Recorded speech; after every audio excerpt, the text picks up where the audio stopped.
侵，异族入侵。他们先得到，肯从我手里，快跟上，绝不能让他上抢东西，拿命来换！来了！好多事，躲躲藏藏，苟延体。我一击残喘，击毁中原，就能轰退他。天花王！ Hello everyone, welcome to the Alrasta channel. Here, I will share spoilers for SwallowedStar episode 188. Remember, this is based on the novel, so it won't be 100% similar to the Donghua version. Okay, without further ado, let's dive right into the story.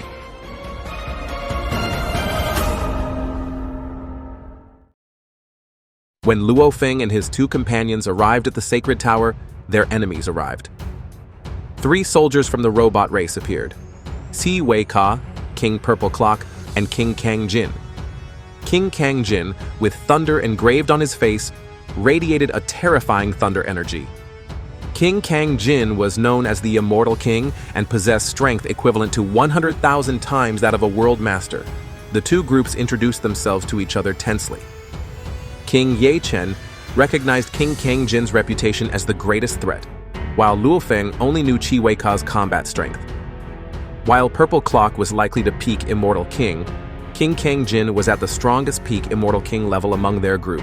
Long story short, a brief battle ensued between Luofeng's group and King Kang Jin. However, the battle was a draw, and Ye Chen suggested negotiating and working together to open the gate first to enter the Sacred Tower. After much consideration, King Kang Jin agreed to King Ye Chen's proposal. When all parties were ready, they approached the tower entrance. The solid and sturdy-looking material turned into liquid when touched by the token owners, allowing them to pass through it like water. The 6 Immortal Kings finally stood inside the 1-kilometer-wide path inside the tower, with the entrance closed behind them. King Ye Chen explained their strategic advantage. The tower had a space lock that restricted teleportation, making Luofeng's speed and evasion abilities the team's greatest asset. Even though they were facing the stronger King Kang Jin, they were confident they could win with the combination of each team member's unique abilities. Despite speaking politely, both sides stared at each other with undisguised suspicion and hostility. They knew that this ceasefire was only temporary. Once they entered the core area, a brutal battle for the treasure would begin. King Purple Clock stared sharply like a knife, while Luofeng responded with an equally cold gaze. No one here was stupid. Everyone realized that this cooperation would end in bloodshed. Their journey through the spiral passageway to the core of the tower revealed a horrific scene. The passageway, 1 kilometer wide and 3 kilometers high, was filled with the corpses of natives who had died trillions of years ago. All that remained were the bodies of warriors of World Master level and above. The weaker ones had long since decayed into dust. Suspiciously, none of the corpses still had their space rings, weapons, or other valuables. When they reached the entrance to the core area, a 6-sided star-shaped structure greeted them. Each side had a 10-meter diameter path covered with a terrifying energy membrane. King Ye Chen explained the procedure. The 6 warriors had to enter simultaneously through different paths, break through various layers of barriers, and insert their tokens into the available slots. Only when all the tokens were inserted at the same time would the core area open and the treasure be accessible. King Purple Clock hesitated and questioned the safety of this procedure, causing Luofeng's team to mock him as a coward. Tension rose as the two sides hurled insults at each other, but eventually everyone agreed to proceed. Luofeng felt confident with Shuwu's wing protection and his armor, while King Ye Chen assured everyone that he had tried this path before. The 6 warriors finally entered their respective paths, penetrating layer after layer of increasingly powerful energy membranes until they successfully installed their tokens in the triangular slots at the end of the path. When all the tokens were installed, the tower shook and all the carvings lit up. However, unbeknownst to them, their actions had triggered an ancient security system. In a hidden control room, an AI that had evolved over trillions of years detected an invasion by another race and immediately reported to its master via the God Country transmission pathway. In the control room, a 6-armed warrior in a golden robe, the surviving leader of the Yanji tribe, received the report with a surprising burst of excitement. He immediately summoned the 11 other Immortal Kings who had been in hiding for trillions of years. These survivors revealed their tragic story, how their race had nearly been wiped out when the 4 peak races attacked, how they had been forced to flee and hide, and how they couldn't access their own treasures because the 6 tokens were in the hands of the leaders who had died outside the tower. For years, they were trapped in a cycle of despair, afraid to come out for fear of being found and destroyed, yet unable to progress because they had no access to their race's treasures. Now, with the arrival of the intruder carrying the tokens, they finally see an opportunity to reclaim their heritage. The eyes of the long-suffering Yanji tribe shimmer with madness and hope. After waiting for trillions of years in exile, the time for their return has finally come. The beginning of the great tragedy that befell the indigenous people of the Yanji continent in the past has now been revealed. In ancient times, this race was just ordinary inhabitants of the universe with less than 10 universe venerables, making them like ants in the face of the 4 peak races that had larger and stronger armies. Realizing the tragic fate that awaited them, the universe venerables of the Yanji race quickly divided their treasures among their people in a brilliant but sad strategy. They created 10,000 towers of varying levels, 100 true legacy towers, each guarded by 6 immortal kings and containing priceless treasures, while the other 9,900 towers were only guarded by 6 immortal marquises and contained limited treasures, serving as bait to divert the attention of the 4 peak races. Meanwhile, in the tower control room that Luofeng and the others had entered, the 12 surviving Yanji immortal kings gathered with eyes burning with madness after waiting for trillions of years. Through 3D projections, they observed the 6 intruders and analyzed their strengths. Ka, the oldest and strongest elder among them, wisely identified that these 6 invaders came from 2 different enemy camps, a weakness they could exploit. With a painful but realistic decision, he ordered the 8 weakest immortal kings to hide for the sake of the race's safety, leaving only the 4 strongest immortal kings to face this dangerous battle. Their strategy was well-planned and cunning. The core area of the tower had 3 different chambers, 2 treasure chambers with different levels of wealth, and 1 inheritance chamber containing all of their race's techniques and knowledge. Their top priority was to seize the inheritance chamber because these techniques were essential for maintaining the next generation and the revival of their race. Without this knowledge, the 12 remaining immortal kings would be the last generation. No more could be born after they died. Ka then revealed the cunning trap he had prepared. He placed 3 empty treasure chests in the first treasure room, boxes that had once contained real treasures but were now empty. The material of the boxes themselves was valuable and could not be scanned with mental power, and coupled with the false messages from the deceased elders, it would convince the intruders that all the natives were dead and the treasures were still intact. When they found these boxes, they would surely fight each other over them, unaware that the boxes were empty and that hidden spies were watching their every move. The survivors' greatest advantage is the element of surprise. The intruders never imagined that there were still natives alive after trillions of years. They just need to wait for the right moment to attack and seize one of the tokens needed to open the inheritance room and the second treasure room. Meanwhile, in the core area, the 6 intruders finally gathered in the vast hall after successfully passing through all the passages. The tension reached its peak when King Kangjin immediately separated himself from the group, moving alone in one direction while Ka and Purple Clock took another path, signaling the start of a brutal competition to seize the treasure they believed awaited them. Meanwhile, King Ye Chen wisely decided to pursue King Kangjin, who posed the greatest threat, while Luofeng and King Star Fantasy were assigned to pursue the other 2 immortal kings. The tower's winding and narrow internal passageways became a battlefield in themselves. Even though these immortal kings could move at near light speed, they were forced to slow down every few kilometers to make sharp turns. The notoriously powerful King Kangjin was frustrated that he couldn't utilize his full speed on these winding paths. When King Ye Chen began to catch up, King Kangjin unleashed a lightning attack from his eyes, creating a large electric net that blocked the entire path. Although King Ye Chen managed to break through by turning into white light, King Kangjin's repeated attacks slowed him down, ensuring that King Kangjin remained in the lead in the race for the treasure. On another track, Luofeng's superiority in maneuvering and changing direction was immediately apparent. His phenomenal flying ability allowed him to move 10 times faster than Ka and Purple Clock, easily catching up to the 2 immortal kings. Robot race. Purple Clock tried to stop him with a sonic attack that created strange ripples and even formed a large clock in the air.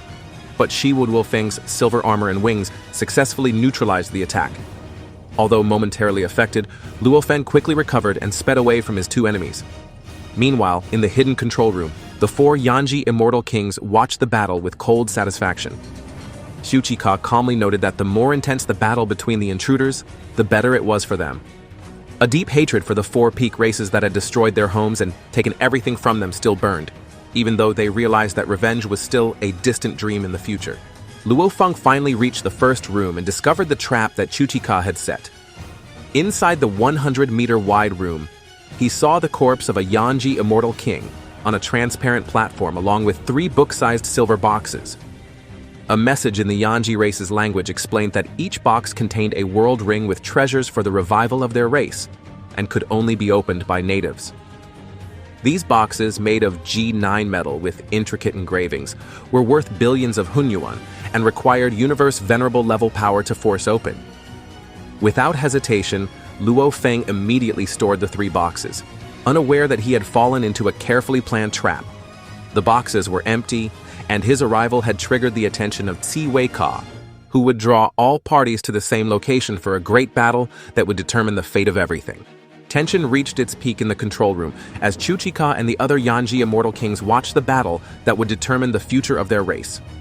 Pu-ai, the Immortal King of the Yanji race, stared at the projection with a sharp gaze, hoping that the intruders would kill each other. However, Chuchika reminded them to remain vigilant and study the enemy's combat techniques, because even though they were all Immortal Kings, they had been in hiding for too long without any real combat experience against other Immortal Kings. Plans alone were not enough. They had to rely on pure strength to reclaim their race's ancestral hall and treasures. In the first treasure room, the situation turned chaotic when Ka and Purple Clock stormed in with burning rage. Purple Clock, as the peak Immortal King, communicated with Ka that they must be willing to burn their immortal power essence to obtain the entire race's treasures, whose value far exceeded the wealth of ordinary Immortal Kings. Luofeng immediately prepared for battle by pulling out his blood shadow blade and flapping his silver wings, while ordering Cloud Contact Vine to stop the 2 enemies. The battle between the plant life forms began when Luofeng's Cloud Contact Vine faced off against Purple Clock's Blood Demon Flower. Although the Cloud Contact Vine was only at the peaked Immortal Marquis level, with power equivalent to a low Immortal King, it was able to match the Blood Demon Flower, which was also at the Immortal Marquis level. The 2 plants fought fiercely. The vine tried to entangle while the Blood Flower attacked with sharp thorns at its tips. The situation became more complicated when King Star Fantasy arrived to help Luofeng. Purple Clock responded by summoning 3 fiery clocks that caused the destruction of the surrounding room, while King Star Fantasy retaliated with a wing slash that split the sky and the earth. The collision of their powers was so violent that the tower's engravings flashed to absorb the impact of the attack, preventing structural damage. The arrival of King Kang Jin drastically changed the balance of the battle. This terrifying Immortal King immediately launched a soul attack that shook King Star Fantasy's mind, then destroyed his head with a brutal kick that slammed him into the wall. King Kang Jin then rushed into the room and activated his body amplification technique. His body shrank but was enveloped in a metallic golden light, dramatically increasing his strength. The battle reached its climax when King Kang Jin attacked Luofeng with a thunder spear at near light speed. Luofeng only had time to wrap himself in his Shu Wu wings to defend himself. Although the spear did not pierce his wings, the force of the attack pinned Luofeng to the wall, surprising King Kang Jin because he had failed to destroy Luofeng's body. When King Ye Chen arrived to help, King Kang Jin immediately rearranged his strategy. He would face King Ye Chen as the greatest threat. Ka would hold off King Star Fantasy, while the desperate Purple Clock was ready to burn his immortal body to seize the treasure from the trapped Luofeng. King Purple Clock launched the deadliest attack of his life by burning 3% of his immortal body. 3 hours of fire infused with eternal energy turned into fireballs more terrifying than stars, capable of piercing through anything like a needle-piercing tofu. This attack was 1,000 times more powerful than before and moved at lightning speed. Luofeng realized that he couldn't dodge in this confined space and could only defend himself by covering himself with his Shu Wu wings. 3 consecutive hours of fire were directed at Luofeng with a force that shook the entire tower.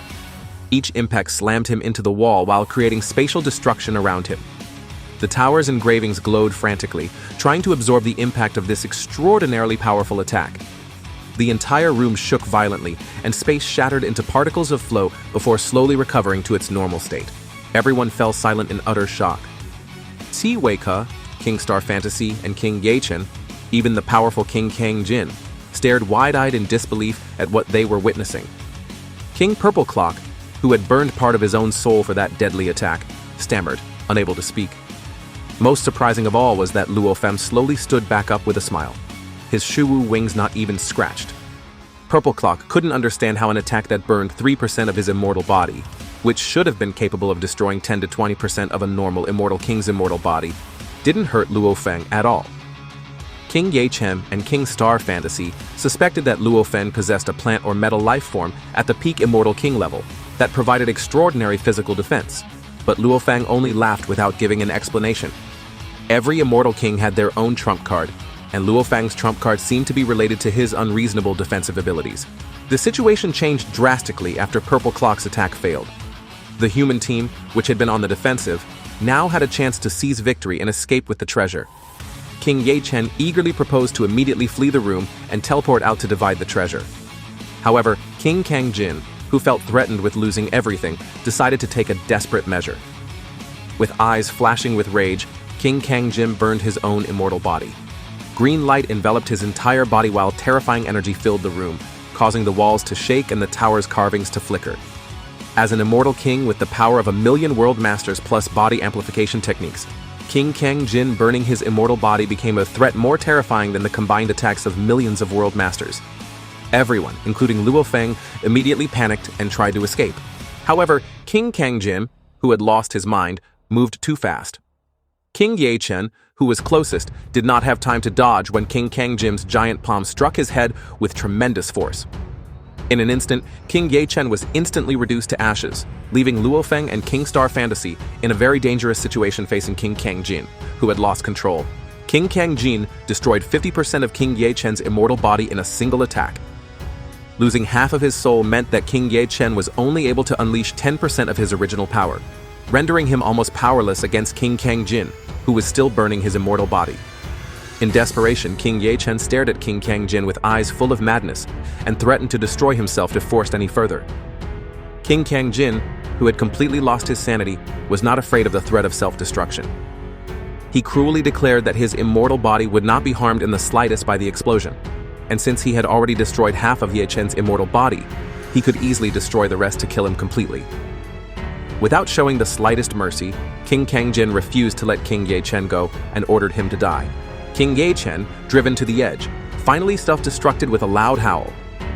Even though he only had 50% of his immortal body left, the explosion of an immortal king was still devastating, equivalent to 1,000,000 world masters attacking simultaneously. This explosion was capable of killing a high-level immortal king and severely injuring a peak immortal king.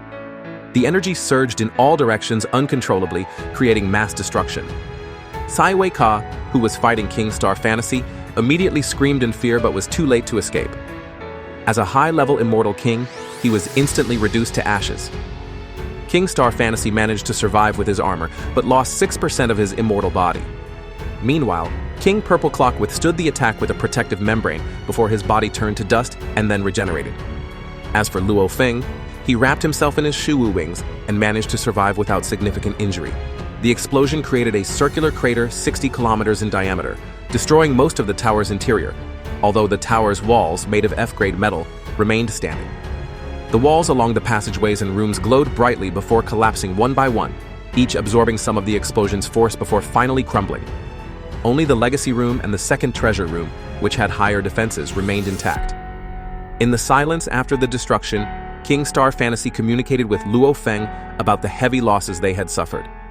Although the enemy also lost Sai Wei-Ka, he was only a high immortal king who did not greatly affect the power of King Kangjin and Purple Clock. King Star Fantasy also revealed a secret about resurrection. Humans were fortunate because some of their universe masters could reverse time and space to revive fallen warriors, albeit at a price that had to be paid later through devotion or treasure. King Kangjin coldly collected the world rings and items from the fallen King Yechen and Sai Wei-Ka, including a very important token.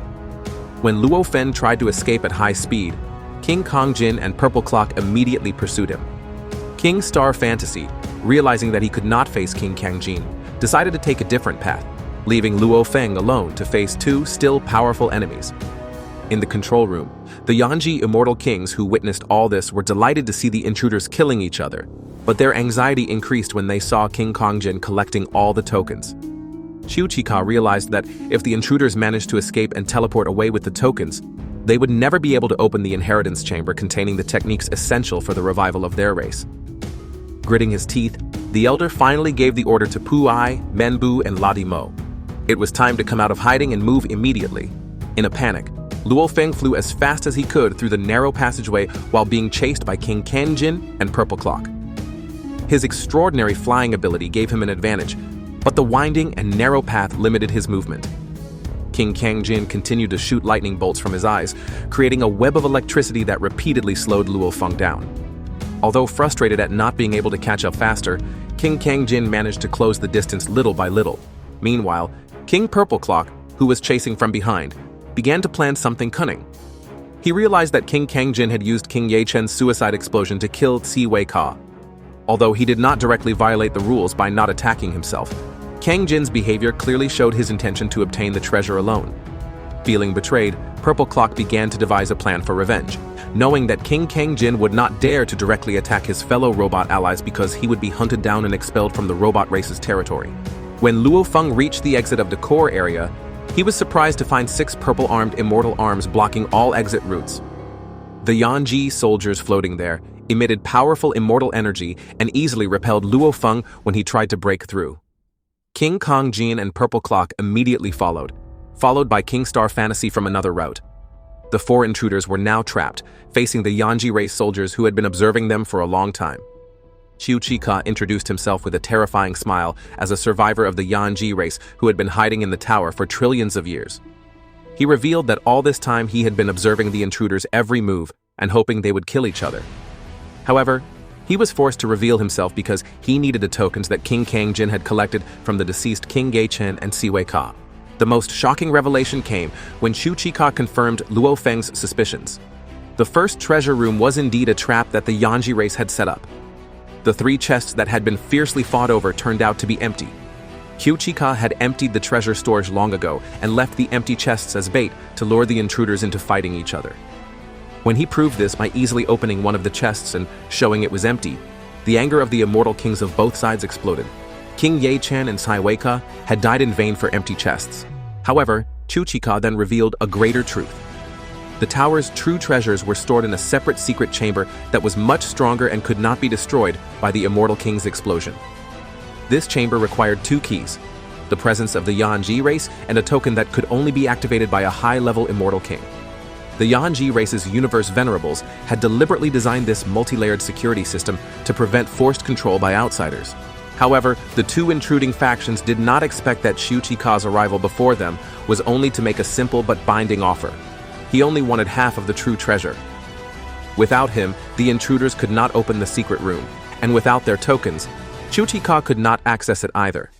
This situation of mutual dependence forced all parties to consider cooperation, albeit very reluctantly, especially King Kangjin, who had burned part of his immortal body for an empty chest. At the tower exit, the immortal kings began to carefully consider Chiuchika's offer. Luofeng analyzed 2 possibilities: whether these Yanji race warriors truly wanted to obtain the true treasure that required a token, or if this was a complex plan for revenge due to their hatred toward the races that destroyed their nation. As someone who deeply loved the earth and humanity, Luofeng understood that survivors of a destroyed race could become extremely crazy in their revenge. King Kanjin, who had already burned part of his immortal body, felt he had to obtain the treasure by any means necessary. The wealth obtained from King Yechen and Siwei Ka was not enough to satisfy his ambition as a borderline immortal king. With confidence, he declared that all plans were useless against true power, while King Purple Clock, feeling betrayed, was forced to accept a 20% share after the death of Siwei Ka changed the ratio to 8-2. Meanwhile, Chiuchika felt relieved that the intruders did not escape too quickly, forcing him to take the risk of appearing alone. His plan was actually to stop the intruders and use the 4 Yanji race soldiers to defeat them, but without the right path, he had to take this more dangerous step. He understood that greed and ambition were traits that could not be removed from a warrior. After all parties agreed to cooperate, King Kangjin cautiously ordered Chiuchika to fly in the middle of the 4 of them so that he could not act deceitfully. Despite mocking them as cowards, Chiuchika obeyed this rule and began to guide them through the hidden passages inside the tower.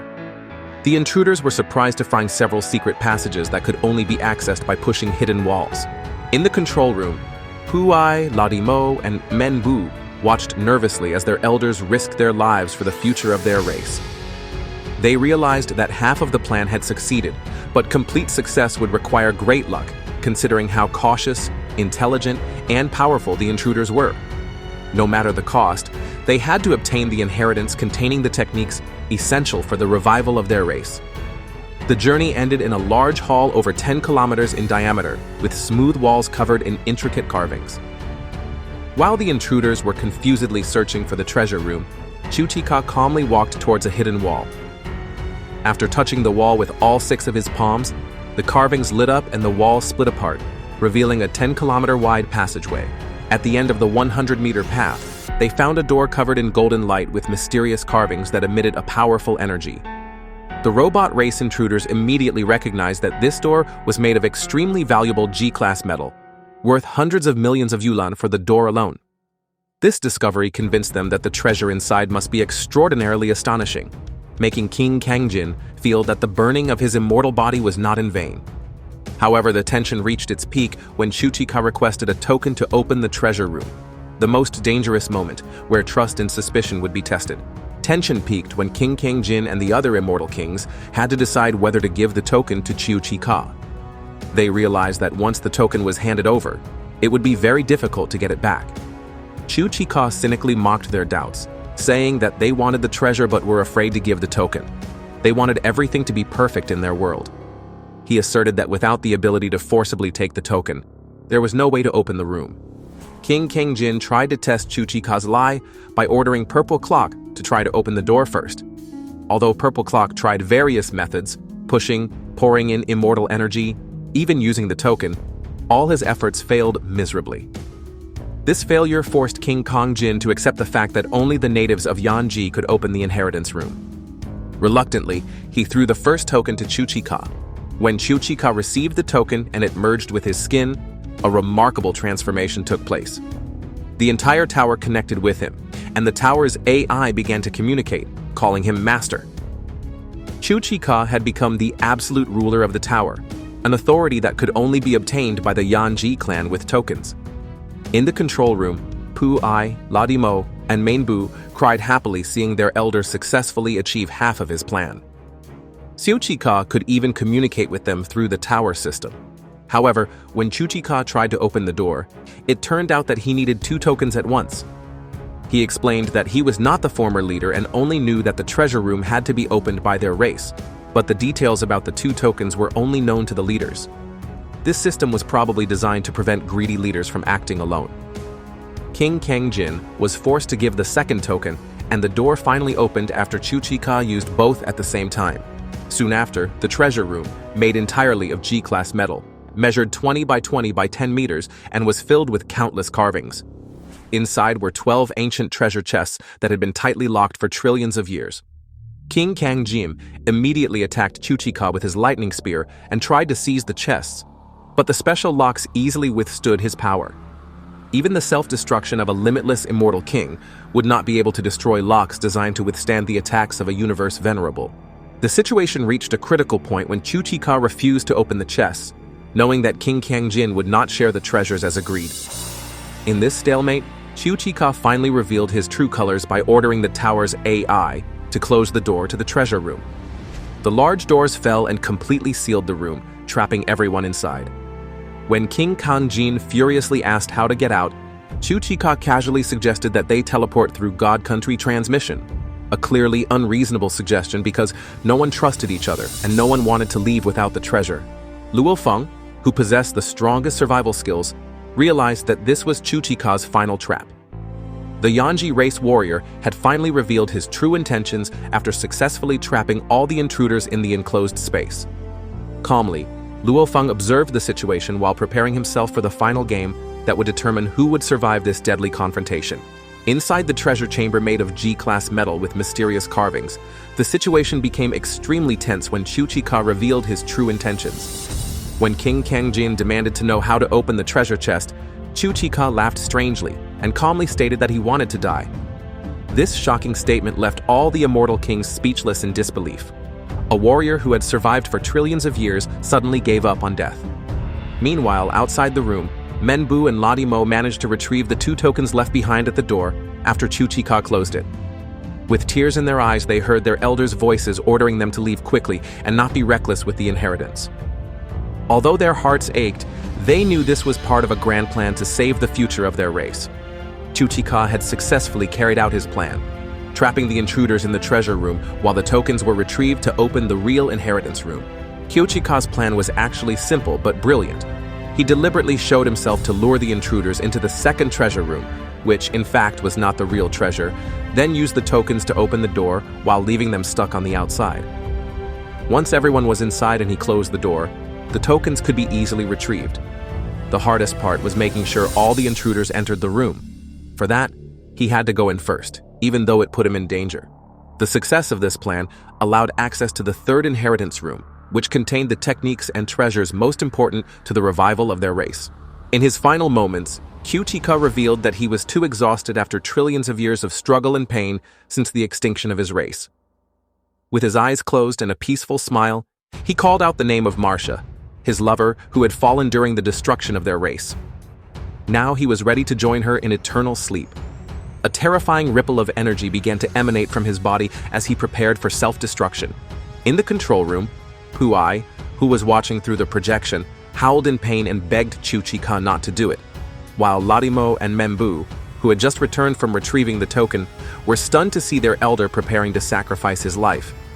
The explosion of a peak immortal king in such a confined space would be deadly for everyone trapped inside. When Chuchika finally carried out his self-destruction, an explosion equivalent to 1,000,000 World Masters' combined attacks filled the entire room. King Star Fantasy and Purple Clock fought hard to protect themselves, while Luofeng wrapped himself in Shuwu's wings and silver armor. Even so, the force of the explosion managed to destroy Luofeng's Cloud Contact Vine armor and 80% of his body, though he quickly recovered. King Kang Jim, as a borderline immortal king, managed to survive better, standing with a cold expression as his body regenerated. In his final message delivered through the tower's AI, Chuchika apologized for running away, but expressed his satisfaction that their race had finally obtained the inheritance. He was confident that the trapped intruders would teleport out through the God Country transmission, allowing the survivors to retrieve the treasure chest in the second chamber as well. With great sadness, Puai, Menbu, and Ladimo mourned the passing of their leader, who had supported them for trillions of years, realizing that Chuchika's sacrifice had secured their race's future, with the inheritance now safely in their hands. Well, I might have something to add. My prediction is that the warrior who died in Luofeng's group was King Star Fantasy, not King Ye Chen. However, according to the fandom website, Star Fantasy is still alive. So, who actually died in the next episode? And I predict that Chuchika didn't stop the intruders from escaping, but the Yanji race launched an attack on the remaining intruders after casualties on both sides. If you have a different opinion, feel free to write it in the comments section. Okay, thank you for watching until the end, and don't forget to support this channel with likes, subscribe, and comments. That's all from me. Bye.